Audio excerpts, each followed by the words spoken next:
ये तो संतुलित था, इसको करना था ना, इसको संतुलित करना था, करके लाए हैं। ये Cu प्लस H2SO4 गिवन में क्या देगा, CuSO4 plus H2O plus SO2। कैसे संतुलित करेंगे, देखिए गिनिए तो। Cu एगो है, Cu एगो है, आगे बढ़ते हैं। H2 दो गो है जा, दो गो है जा, यो बराबर है। सल्फर एगो, सल्फर एगो, ऑक्सीजन चार, चार एक पांच दो सात गो है। सल्फर का गो है, अच्छा हाँ दो गो सल्फर है ना जी, सल्फर दो गो है। तो चलिए सल्फर को और बनाते हैं, सल्फर को और बनाते हैं। ऑक्सीजन को कितना है, दो, चार गो है, तो चार एक पांच दो सात चार हो रहा है। तो ऐसा करते हैं या दो बनाते हैं, तो कितना हो जाएगा, आठ गो हो गया ना अब। चार चार आठ गो ऑक्सीजन हो गया। इसको आठ बनाने के लिए यहाँ पर दो बनाते हैं, हमको लगता हो गया अब। Cu एगो, Cu एगो, हाइड्रोजन दो दूनी के चार, हाइड्रोजन दो दूनी के चार, सल्फर एस दो गो ना, तो सल्फर एक दो, ऑक्सीजन चार दूनी के दो, दो चार चार आठ हो गया। लाए बना के, चलिए नेक्स्ट। और लिखना है इसको, इसको बनाइए, इसी में बना दें। आप लोग दोबारा लिखे हैं ना, ये संतुलित है क्या पहले से। बेरियम एगो, बेरियम एगो, क्लोरीन दो गो, क्लोरीन दो गो, जेडन एगो, जेडन एगो, ये सब फरेगो, ये सब फरेगो, हो तो गया जी। लिख देंगे यह समीकरण संतुलित है। यह समीकरण क्या है, संतुलित है। आ जाएगा समझ में, और कोई दिक्कत है, आगे बढ़ें। Cu एगो, Cu एगो, SO4 SO4, जेड एन संतुलित है ना, क्या लिख देंगे, संतुलित है। यह समीकरण संतुलित है, अरे पहले संतुलित है ना। चलिए आगे बढ़े, लिख रहे हैं कोई, ये नहीं है, लिखते हैं Na2SO4 BaCl2 गिवन में देगा NaCl प्लस BaSO4 और छेप है ना। चलिए बनाइए तो, दो गो है ये सोडियम, है ना, गो है, कम है ना, तो यहाँ पे दो लिख देंगे। अब आगे बढ़ते हैं, सल्फर एगो है, सल्फर एगो है, ऑक्सीजन दो गो, चार गो, चार गो, बेरियम एगो, एगो, क्लोरीन दो गो हो गया हो। Next, AgNO3 NaCl NaNO3 plus AgCl, Ag एगो, Ag एगो, NO3 NO3 NaCl, ये तो संतुलित है। यह समीकरण संतुलित है। यह समीकरण क्या है बच्चों, संतुलित है, पहले संतुलित है ना। लाए बना के, नेक्स्ट, सोडियम क्लोराइड, सल्फ्यूरिक अम्ल के बीच अभिक्रिया से सोडियम बाइसल्फेट और हाइड्रोजन क्लोराइड बनाता है, ये तो बना दिए थे कल। NaCl प्लस H2SO4, गिवन में क्या दिया है NaHSO4 प्लस HCl। चलिए संतुलित करते हैं। सोडियम को है ने एगो, है ने को है एगो, क्लोरीन को है एगो, क्लोरीन भी को है, हाइड्रोजन दू गो, एक एक दू, SO4, ये तो संतुलित है। यह समीकरण संतुलित है। यह समीकरण क्या है बच्चों? संतुलित है, सही है, बोलिए। नेक्स्ट, पोटेशियम डाइहाइड्रोक्साइड के बीच अभिक्रिया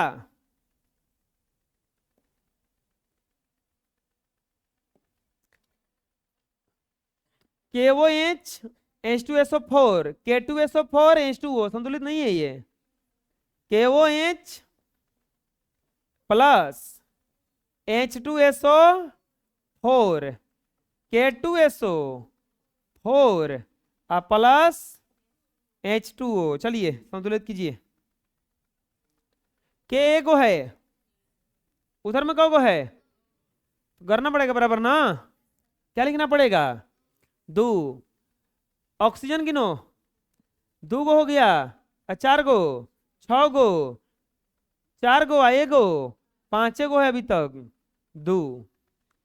अब गिनते हैं हाइड्रोजन, दो दूनी के 4 गो, तो दो दूनी के 4 गो, सल्फर एगो, सल्फर एगो, हो गया क्या? तो बराबर। फिर से गिन लो, पोटेशियम को दो गो, उधर पोटेशियम को दो गो, ऑक्सीजन को 2 आ 4 6 गो, तो हेने 4 गो, हेने 2 गो, 6 गो हो गया ना। और हाइड्रोजन 2 गो, 2 गो 4, दो दूनी के 4 हो तो गया। सल्फर एगो एगो, कोई दिक्कत है?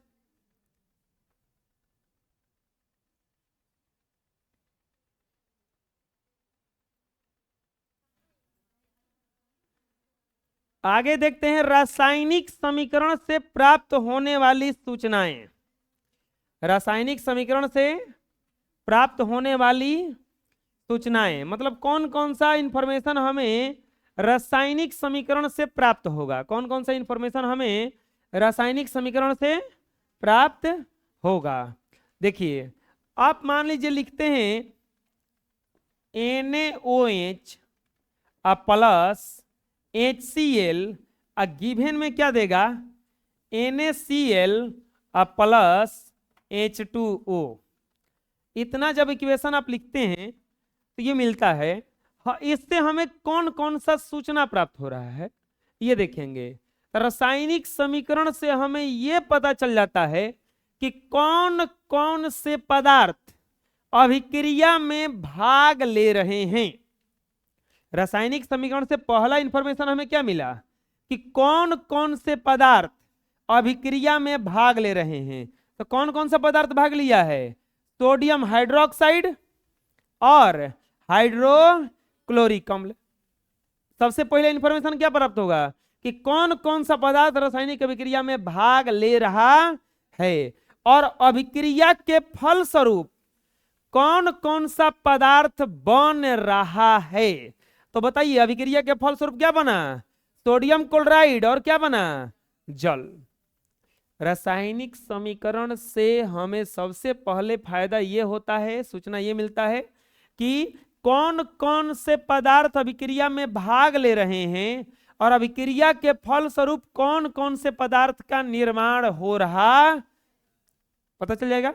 दूसरा चीज, रासायनिक समीकरण से हमें यह पता चलता है कि किस पदार्थ का कौन सा परमाणु भाग ले रहा है, किस तत्व का कितने परमाणु रासायनिक अभिक्रिया में भाग ले रहे हैं। जैसे अगर देखा जाएगा चाहे कितने अणु, जैसे सोडियम हाइड्रोक्साइड का कितना अणु है? एगो।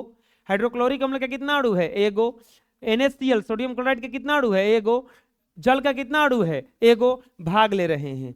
रासायनिक अभी समीकरण से हमें देखिए क्या क्या मिलता है।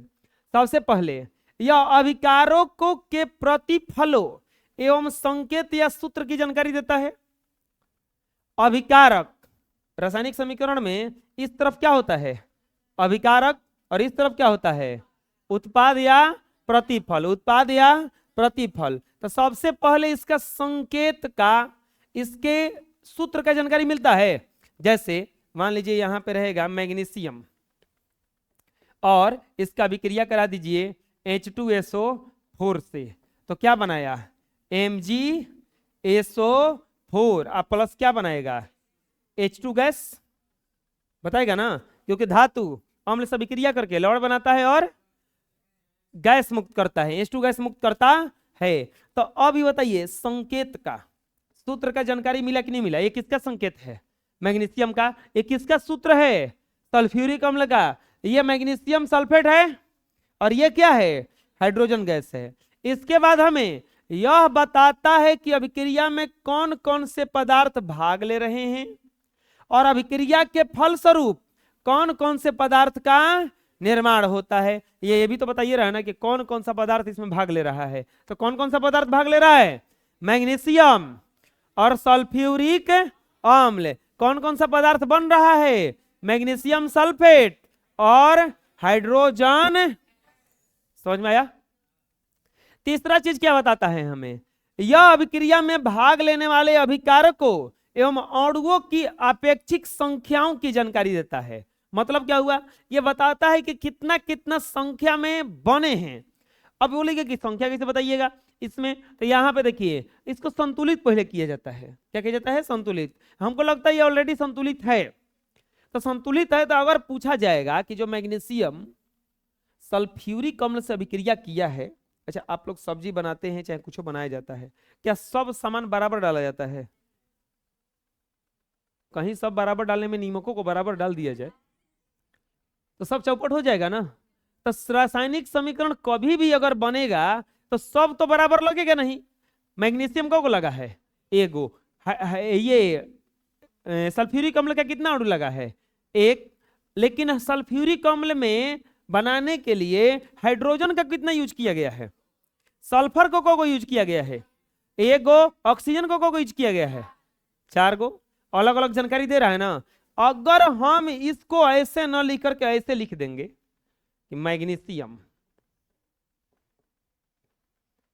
प्लस सल्फ्यूरिक अम्ल गिवन में magnesium sulphate plus hydrogen gas, plus hydrogen gas. अब आपको पता चल रहा है कि कितना कितना यूज हुआ है। कहां पता चल रहा है, अगर हम इसको मिटा दें तो आपको पता चल रहा है कि कितना कितना यूज हुआ है। बताइए तो, मैग्नीशियम कितना यूज हुआ है पता नहीं चल रहा है, सल्फ्यूरिक अम्ल में क्या क्या है कुछ पता नहीं चल रहा है, मैग्नीशियम सल्फेट में क्या क्या है कुछ पता नहीं चल रहा है, हाइड्रोजन गैस में कितना अणु बना है तो कुछ पता नहीं चल रहा है। लेकिन रासायनिक समीकरण से हमें सब कुछ क्लियर रूप से क्या दिख जाता है, पता चल जाता है। तो सबसे पहले यह सूत्रों की जानकारी देता है, इसके बाद यह जानकारी देता है कि रासायनिक अभिक्रिया के फलस्वरूप रासायनिक अभिक्रिया में कौन कौन से पदार्थ भाग ले रहे हैं और उसके बाद में क्या क्या बन रहा है। इसके बाद यह जानकारी देता है कि इसका सूत्र क्या है, संकेत क्या है। तीसरा चीज जानकारी कि इसके कितने कितने अणु बने हैं, अपेक्षिक संख्या की जानकारी देता है। इसके बाद यह बताता है कि आयतन के विचार से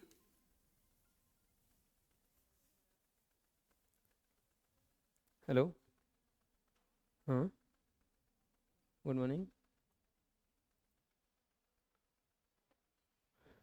हाँ, यह बताता है कि आयतन के विचार से अभिकारक का कितना उत्पाद, कितना आयतन संयोग करके उत्पाद का कितना आयतन बनाता है। यह भी बताता है कि आयतन के विचार से कितना अभिकारक लिया गया है और कितना उत्पाद में यह बनाता है। यह बताता है कि अभिकारक के क्रमशः कितने कितने परमाणु अथवा अणु अभिक्रिया करके उत्पाद के कितने परमाणु अथवा अणु बनाते हैं। ये सारा जानकारी कौन देता है? रासायनिक समीकरण।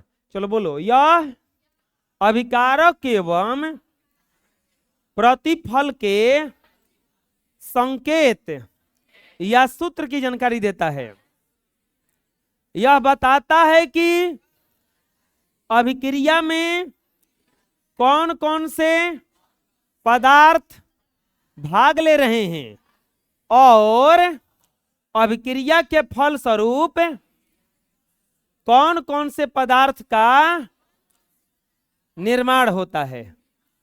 यह अभिक्रिया में भाग लेने वाले अभिकारकों एवं अणुओं की आपेक्षिक संख्या को दर्ज जानकारी देता है। यह बताता है कि आयतन के विचार से अभिकारक का कितना आयतन संयोग करके उत्पाद का कितना आयतन बनाता है। यह बताता है कि अभिकारक के क्रमशः कितने परमाणु अथवा अणु अभिक्रिया कर उत्पाद के कितने परमाणु अथवा अणु बनाते हैं। समझ में आ जाएगा? किस किस चीज का सबसे पहले जानकारी देता है कि सूत्र और संकेत का। दूसरा, कौन सा अभिक्रिया में भाग ले रहा है और क्या क्या निर्माण हो रहा है। तीसरा, उसके अणुओं की संख्या को बता रहा है कि कितना कितना अणु भाग ले रहा है, कितना कितना आयतन भाग लेकर के कितना कितना आयतन बना रहा है, और उसके अणुओं की संख्या या परमाणुओं की संख्या को बताता है। अणुओं की संख्या या परमाणु संख्या की बताता है। अब आता है रासायनिक समीकरण के उपयोग से लाभ। क्या लाभ है ये तो जानकारी मिलता है। क्या क्या लाभ क्या है? आप मान लीजिए लिखना होगा आपको, हाइड्रोजन ऑक्सीजन से अभिक्रिया करके जल बनाता है। हाइड्रोजन ऑक्सीजन से अभिक्रिया करके क्या बनाता है? जल बनाता है। मान लीजिए आपको कोई मैसेज छोड़ना, कोई संदेश देना हो कहीं पे ले जा करके, तो आपके पास ही फोन है और जहाँ संदेश देना है इनके पास भी क्या है? फोन है। तो आप ये एक सासाराम मान लो है और एगो यहाँ पर है कोचिंग में है, ठीक है, यहाँ से संदेश यहाँ भेजना है। तो आपका सबसे आसान उपाय क्या है कि आप चले जाइए और जाकर उनको बता के आ जाइए। नहीं ना, क्या करेंगे? मोबाइल पे मैसेज छोड़ देंगे, फोन कर देंगे, आसान हो जाएगा ना। बतिया तो पड़ेगा ना। पहले के तुलना में आजकल संदेशों का आदान प्रदान बहुत तेजी से होता है। क्यों होता है? क्योंकि सिस्टम आ गया। पहले पेपर में आता था, आदमी बैठ के उसको पढ़ता था, अब डायरेक्ट देखता है। अब बोलोगे कि पहले का ठीक था कि अब बोला ठीक है? अब बोला बहुत ठीक है। अब बताओ, हम यह अभिक्रिया को लिखने में लगभग हमारा 1-2 मिनट समय चला गया। अगर इसको शॉर्ट में लिखते तो कितना आसान से लिखा था। हाइड्रोजन ऑक्सीजन से अभिक्रिया करके जल बनाता है, हो गया। समय कम लगा, जगह कम लगा, आसान कौन है? अब बताओ, अब मान लो कि जिसको हिंदी नहीं आता हो, फुल्ली सीबीएसई पढ़ा है अंग्रेजी मीडियम से, तो उसको समझ में नहीं, बोला व्हाट इज दिस बोलेगा ना, उसको समझ में नहीं आएगा। उसको बोलेगा कि ऐसे लिखो, hydrogen reaction with oxygen and given water, बोलेगा ना ऐसे, तो गड़बड़ होगा। अब मान लो कि जर्मनी में जाकर, अब बताओ दिक्कत क्या हुआ। देखो, सबसे पहले इसे लिखने में रासायनिक समीकरण के उपयोग से समय की बचत होती है, लिखने में जगह कम लगता है, दुख हो गया। सबसे पहले क्या हुआ? समय कम लगा। समय कम लगेगा ना, ये तो बहुत छोटा अभिक्रिया है, बड़ा अभिक्रिया लिख दिया जाएगा। भाई साहब जो अभिक्रिया दिए हैं वो सब वो लिखना रहेगा तो आपको सूत्र भी लिखने में भूला जाएगा आदमी। तीसरा चीज, लिखने में टाइम कम लगेगा, समय का बचत, जगह का बचत, आसान तरीका है समझने में, ये डायरेक्ट बता देता है हाइड्रोजन का कितना अणु है, ऑक्सीजन का कितना अणु है, और सारे देश में संकेत जो है एक ही जैसा चलता है। तो अगर इंडिया का वैज्ञानिक कोनो रिसर्च कर रहा है तो उसी रिसर्च को दूसरे देश के भी वैज्ञानिक आसानी से कर सकते हैं, क्योंकि डायरेक्ट रिएक्शन पढ़ेंगे, ये नहीं पढ़ेंगे, डायरेक्ट क्या पढ़ेंगे। जैसे यहाँ पे बताइए, हम ये किससे अभिक्रिया क्या करा रहे हैं, बताइएगा आप लोग।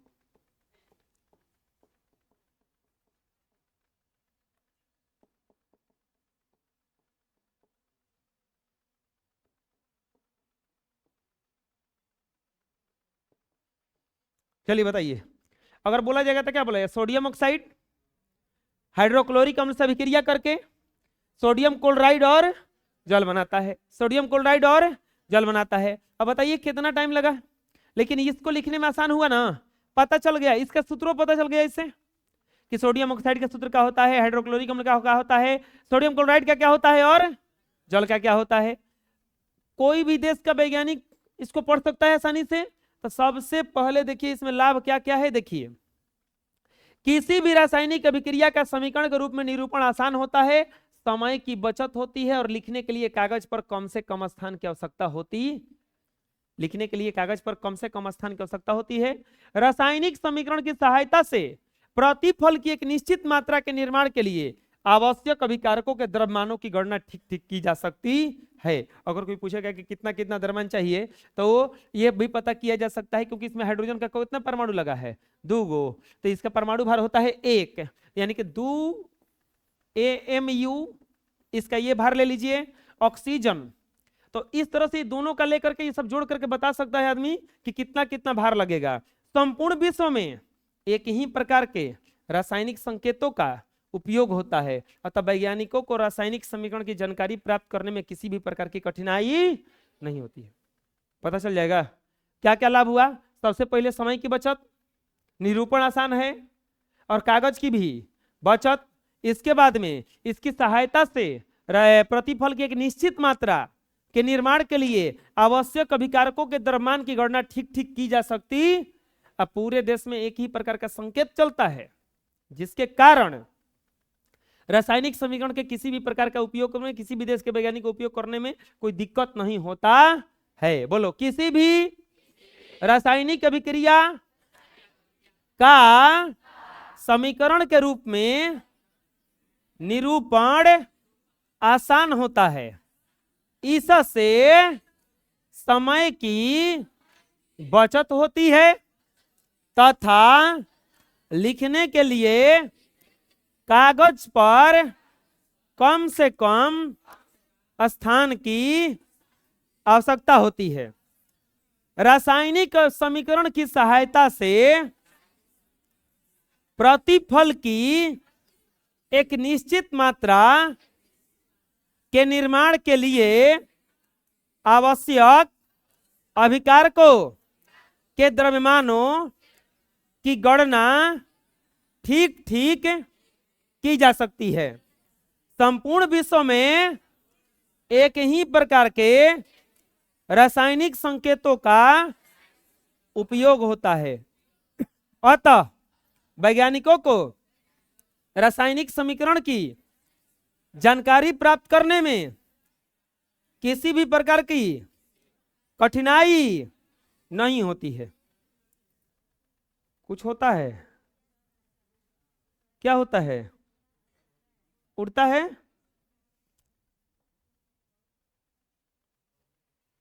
वो देखे होंगे आप वो बम छोड़िए, वो तेजी से फटता है वो, और एगो होता है वो क्या कहलाता है, आसमानी तीर होता है ना, शादी विवाह में देखे होंगे, जैसे उसको रॉकेट रॉकेट पता नहीं क्या कहलाता है, हम लोग आसमानी तीर कहते हैं। हाँ, उसमें आग पकड़ा जाता है, वो ऐसा नहीं क्या करता है, उड़ जाता है। खैर उसके बारे में तो पता चल गया है कि ये उड़ेगा। एक होता है वो वाला जो आराम से निकलता है, छुरछुरी जैसा, एक आधा मिनट 30-40 सेकंड तक निकलता है और फिर अपने आप वो क्या कर जाता है, खत्म हो जाता है, बंद हो जाता है। रासायनिक अभिक्रिया में भी यही हाल है। कोई कोई रिएक्शन हर चीज का देखो सीमाएं क्या है, मतलब कोई कोई जानकारी ये नहीं दे पाता है। जैसे देखो क्या क्या जानकारी नहीं देता है। यह रासायनिक समीकरण से किसी अभिकारकों के प्रतिफलों की भौतिक अवस्था यानी कि ठोस, द्रव या गैस की जानकारी नहीं हो पाती है। जैसे अगर हम यहां पे लिखेंगे Na+HNO3 तो ये क्या बनाएगा, NaNO3 प्लस H2 ये तो बनाएगा। खैर आप लोग जानते हैं, हम लोग पहले से पढ़ चुके हैं कि गैस बनाएगा ये, तो ये तो पता चल गया कि गैस है। लेकिन ये ठोस है कि द्रव है कि जलीय विलयन है ये पता नहीं चला। ये ठोस है कि द्रव है कि गैस है पता नहीं चल रहा है। ये क्या है कुछ पता नहीं चल रहा है। तो ये रासायनिक समीकरण जो है अभिकारकों और प्रतिफलों के भौतिक अवस्था की जानकारी नहीं देता है कि किस अवस्था में वो बनेगा। रासायनिक समीकरण अभिक्रिया के वेग के संदर्भ में कोई जानकारी नहीं देता है, कितना तेजी से वो होगा, क्या रिएक्शन करेगा, ये कोई जानकारी नहीं देता है। जैसे एक साइनाइड नाम का जहर आता है, इसको जीभ पर रखिएगा आदमी मर जाता है, खाली बस उसको उठाइए, वो आत्महत्या करने का सबसे बढ़िया जहर है। उठाइए जेब पर रखिए, बस तुरंत लुढ़क जाइए। आज तक तो स्वाद कोई नहीं बता पाया कि कैसा लगता है, क्योंकि जैसे ही जीभ पर रखा मर गया। लेकिन अगर आदमी देखे होंगे वो सल्फास का गोली आता है, उसको खा जाता है बाद में बची हो जाता है वो। यानी कि दोनों का रिएक्शन का दर अलग अलग है कि नहीं है। एक बहुत तेजी से रिएक्शन कर रहा है, एक कम से कम आपको 7 घंटा 5 घंटा तो समय दे देगा।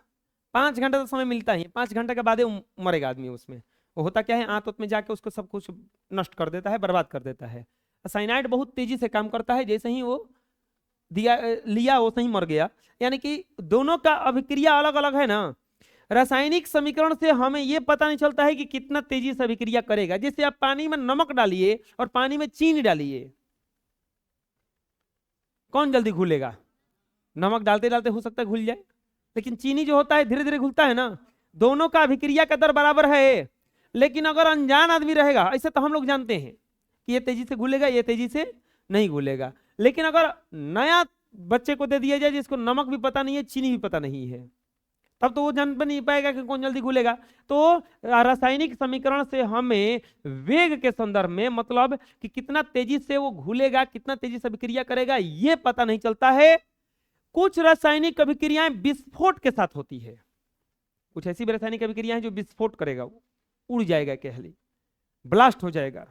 लेकिन रासायनिक समीकरण से इस बात का पता चलता ही नहीं है। रासायनिक समीकरण पता नहीं चलेगा।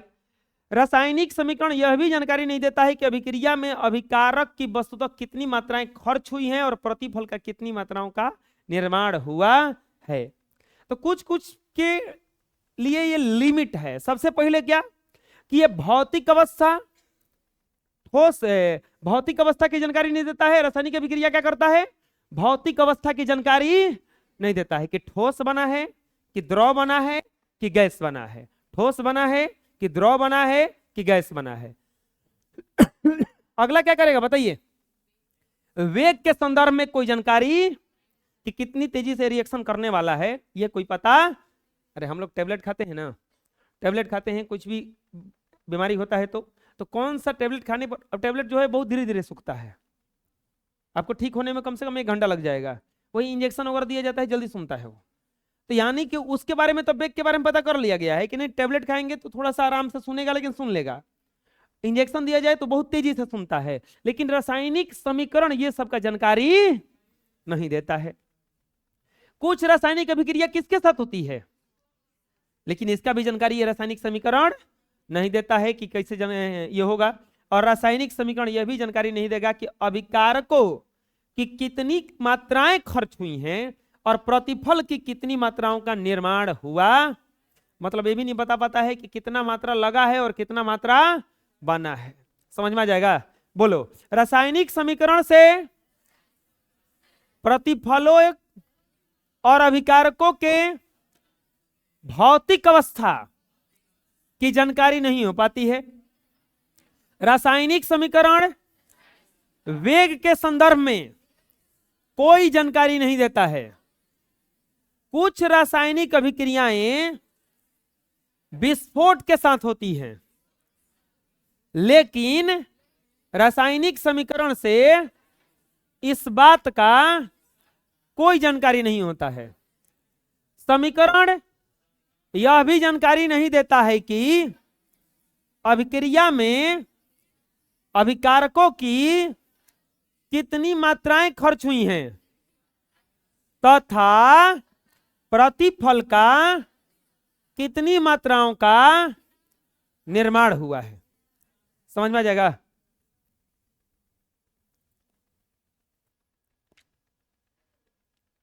रासायनिक समीकरण को और अधिक उपयोगी बनाना।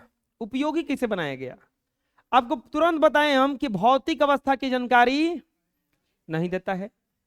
भौतिक अवस्था की जानकारी, भौतिक अवस्था कितना होता है? 3 गो, ठोस, द्रव, गैस।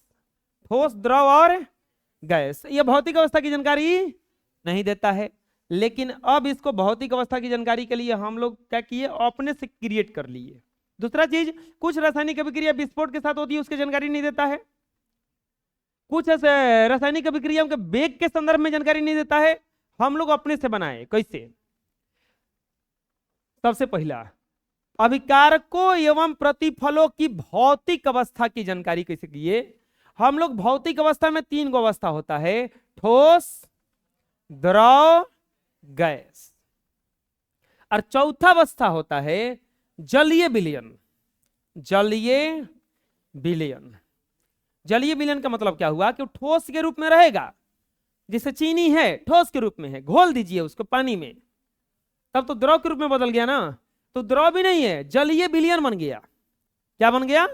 जलीय विलयन बन गया। तो 4 गो चीज होता है। तो ठोस के लिए लिखेंगे सॉलिड, द्रव के लिए क्या बगल में लिख दिया जाता है? लिक्विड। गैस के लिए लिख दिया गया गैस, जी। और जलीय विलयन रहेगा तो एक्वस, AQ। क्या उपयोगी बनाया गया कि ठोस के लिए क्या लिख दिया गया? S। द्रव के लिए क्या लिखा जाएगा? L। गैस के लिए क्या लिख दिया गया? G। और कोई जलीय विलयन रहेगा तो उसके लिए क्या लिख दिया गया? AQ, aqueous. ना समझ में आया अभी? ठोस के लिए क्या लिख दिया गया? S। ठोस के लिए क्या लिख दिया गया? S। द्रव के लिए L। गैस के लिए G। और जलीय विलयन रहेगा तो एक्वस। जैसे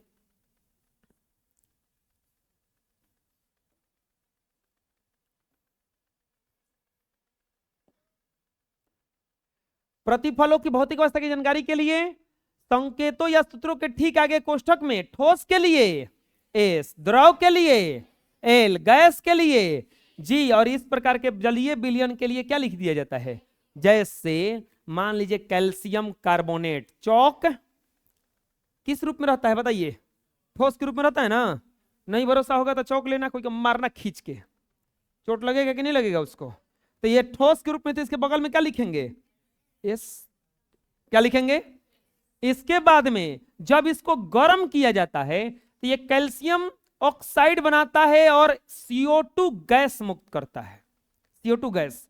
तो अब बताइए, कैल्शियम ऑक्साइड, कली चूना, कली चूना गैस के रूप में नहीं रहेगा, वो ठोस के रूप में आता है। पेंट वेंट भरने के लिए चूना आता होगा, तो किसके रूप में रहता है वो? अरे चिकान चिकान आता है पूरा, पत्थर जैसन। तो कली चूना यानी कि किस रूप में रहेगा? ये ठोस के रूप में। तो ठोस के लिए क्या लिखेंगे? ये कोई चीज है बताइए, इसके लिए क्या लिख देंगे? आया समझ में? ठोस के लिए क्या लिखेंगे? द्रव के लिए, गैस के लिए। काहे नहीं बोल रहे हो? नहीं बोल रहे तो रूल पता है? हाथ जोड़ के खड़ा होना पड़ेगा, इसीलिए बोलो। ठोस के लिए S, द्रव के लिए और गैस के लिए। अब मान लीजिए अगला एग्जांपल देखते हैं, जैसे जिंक। जस्ता किस रूप में रहेगा? ठोस। किस रूप में रहता है ये जलीय सल्फ्यूरिक अम्ल से अभिक्रिया करके H2SO4, H2SO जलीय सल्फ्यूरिक अम्ल से अभिक्रिया करके। अब बताइए, जलीय सल्फ्यूरिक अम्ल है ये, तनु सल्फ्यूरिक अम्ल है, जल मिलाया गया है ओकरा में, और बोलिए कि ऐसे कैसे कह रहे हैं कि जल मिलाया गया है, और सही बोलिए कि डायरेक्ट सल्फ्यूरिक एसिड डालेंगे उसमें। आम्ल, अच्छा एक बात बताओ, आप नमक लेना और उसको, चूड़ा है ना आजकल, चूड़ा चाहे दाना, ओकरा पे डालना, ओकरा के डाल के बस बस खाना ऐसे ही। हम सही बता रहे हैं, उतना नमकीन नहीं लगेगा, उतना नमकीन नहीं लगेगा। लेकिन अब क्या करना, तेल हल्का डाल देना, अब उसमें क्या कर जाएगा, वो लपेटा जाएगा। नमक जो है वो अपना गुण पिघलने के बाद दिखाता है। समझ में आ रहा क्या कर रहे हैं हम? जैसे हम लोग नमक खाते हैं तो जीभ के लार से वो क्या करता है, वो पिघल जाता है, पिघलने के बाद अपना गुण दिखा पाएगा। वो सूखे नहीं दिखाएगा, जरूर उसको हल्का कहीं ना कहीं से नमी मिला है। समझ में आ रहा है क्या कर रहे हैं हम? हल्का कहीं ना कहीं से उसको नमी मिलेगा तभी अपना वो गुण दिखा पाएगा पूरा तरह से। वैसे ही अगर अम्ल कोई लोगे आप, तो अम्ल कभी भी अपना गुण घुलेगा तभी दिखाएगा।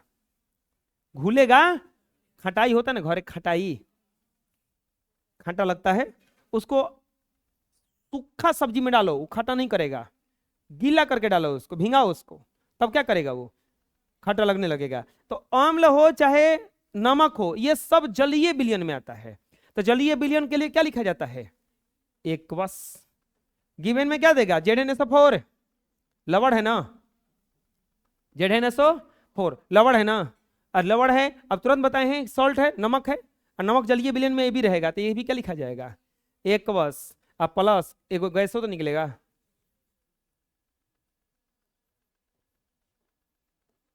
आया समझ में?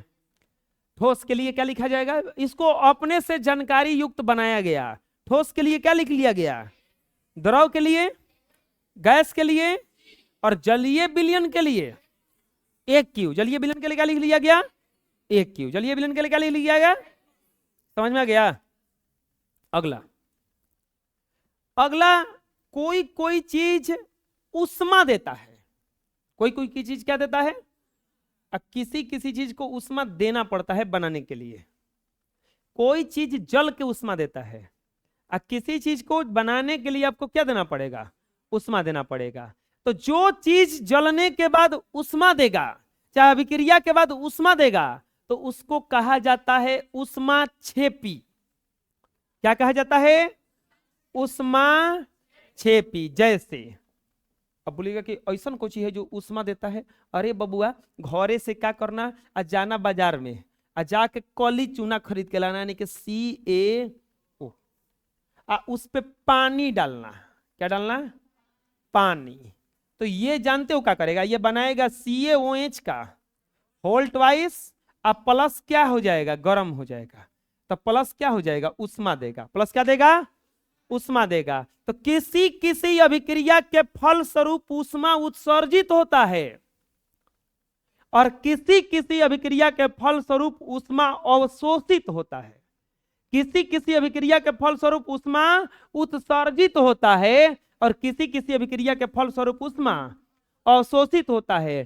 तो जिस अभिक्रिया के फल स्वरूप उष्मा उत्सर्जित होता है, उत्सर्जित का मतलब निकलता है, उत्सर्जित का मतलब उष्मा निकलता है, तो उसमें उसे कहा जाता है उष्मा छेपी। छेपी माने छोड़ना, उष्मा छेपी। जिसके फल स्वरूप उष्मा ग्रहण होता है, अवशोषित होता है, उसको कहा जाता है उष्मा शोषी। क्या कहा जाता है, इतना समझ में आ जाएगा? उष्मा निकलेगा तो क्या कहलाएगा, उष्मा छेपी। उष्मा निकलेगा तो क्या कहलाएगा, और उष्मा खींचेगा तो क्या कहलाएगा,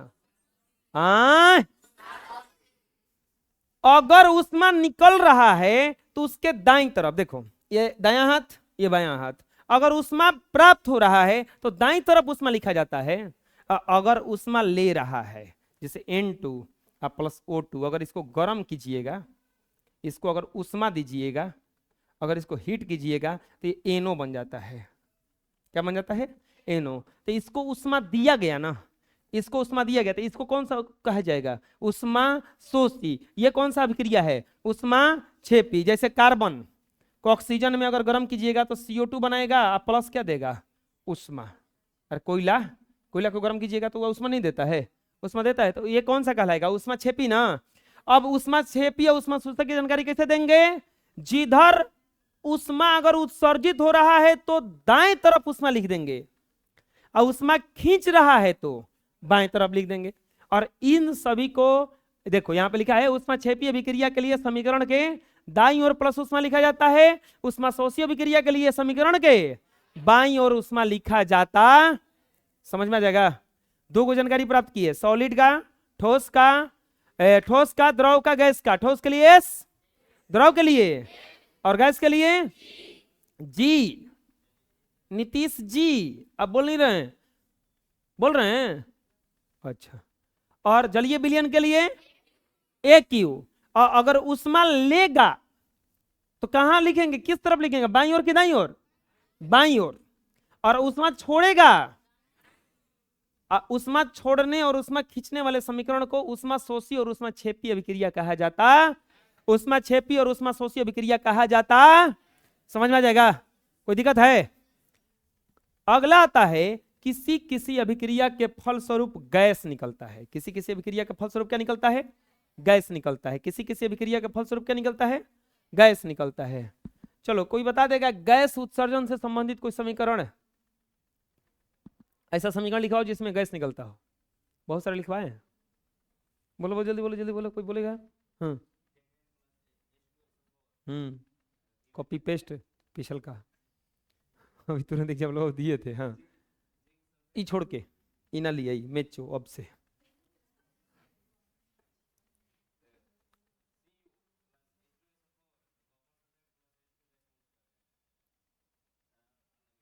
हाँ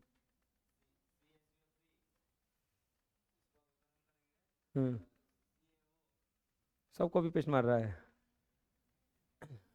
बैठो। और कोई, कैल्शियम कार्बोनेट का अभिक्रिया करा दो, कार्बोनेट का अभिक्रिया करा दो, नहीं बाइकार्बोनेट का करा दो, हो जाएगा ना, बाइकार्बोनेट का करा दो। तो चलो, किसी किसी अभिक्रिया के फलस्वरूप किसकी जानकारी में गैस निकलता है, किसी किसी अभिक्रिया के फलस्वरूप क्या निकलता है, तो रासायनिक समीकरण में गैस के सूत्र के ठीक बाद ऊपर की तरफ का चिन्ह का निशान दे दिया जाता।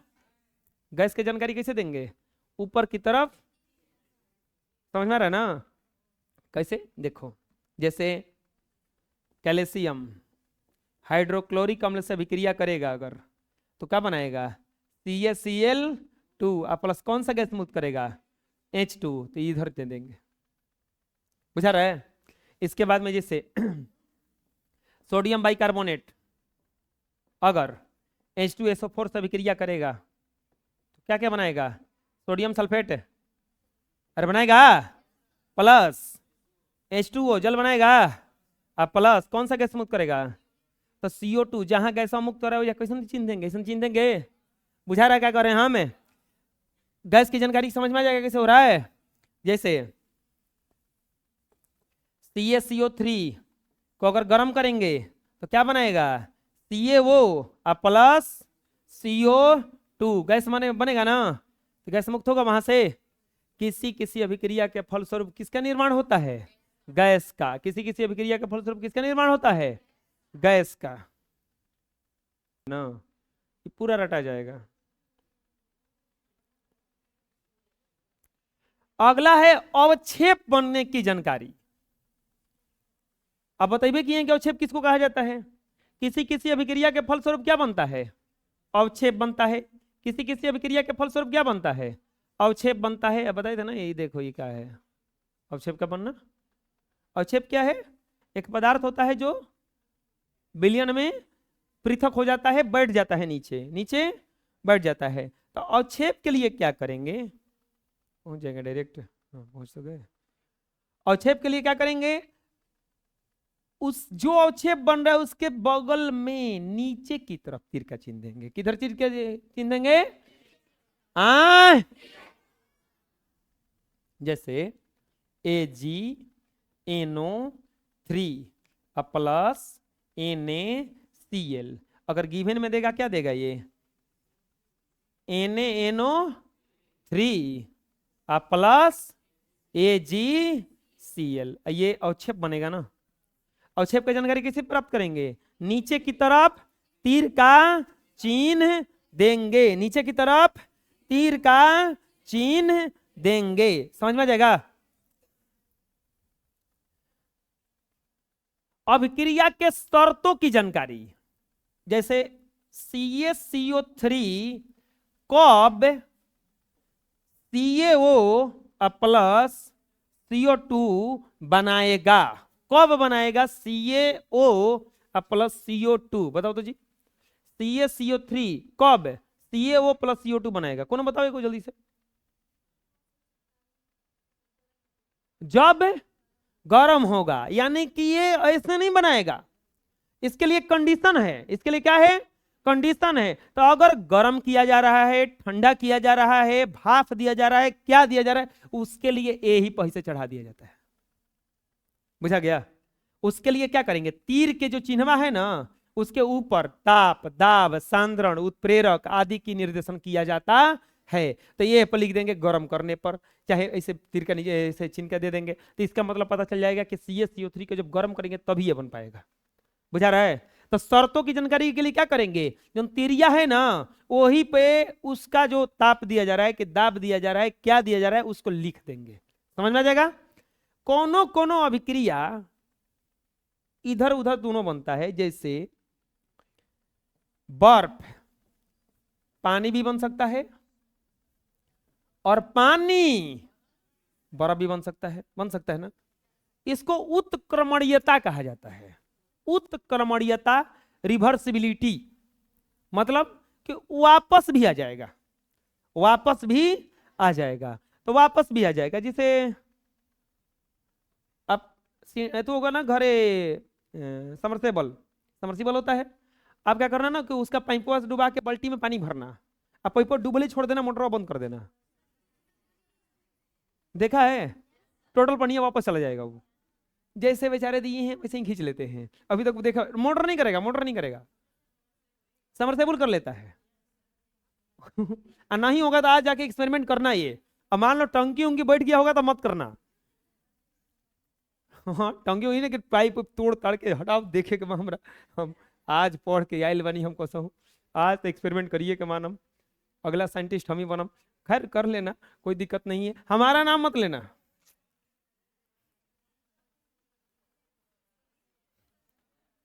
अभिक्रिया की उत्क्रमणीयता की जानकारी के लिए उसके बीच तीर का चिन्ह ऐसे देंगे, जैसे N2 अभिक्रिया करता है H2 से, तो ये NH3 बनाता है, और ठीक इसके रिवर्स भी आ जाता है।